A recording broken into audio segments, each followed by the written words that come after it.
Imagine your car is surrounded by violent rioters. Proposed changes to Florida's Stand Your Ground law would allow you to run them over as long as you are fleeing a mob that is blocking traffic. Governor Ron DeSantis reportedly now drafting an anti-mob law that could give the public the right to fight back if they're being threatened by rioters. Our Lily Ortiz joins us now with why some critics say this is not a good idea.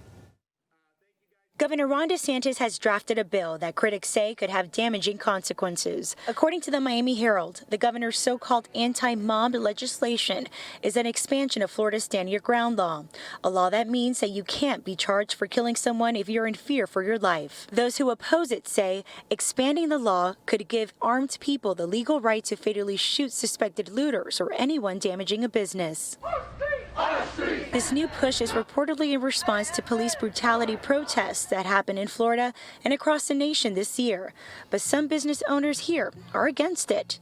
So we don't want to give people that opportunity to go out and commit crimes unnecessarily because it could turn into something totally different. Community activist Derrick McCray of McCray's Backyard Barbecue says this could be the start of a dangerous lifestyle in a society that's already plagued by violence. That's the reason why we got the police department, and we're not defunding the police so that they can handle situations like that.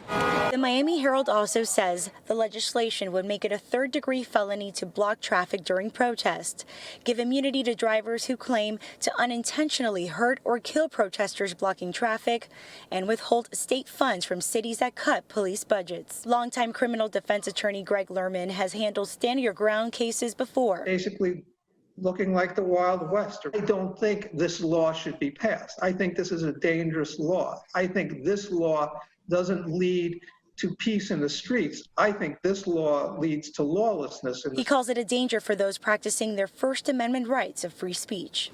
The Miami Herald says that this legislation draft has been sent to Florida's House Judiciary Committee.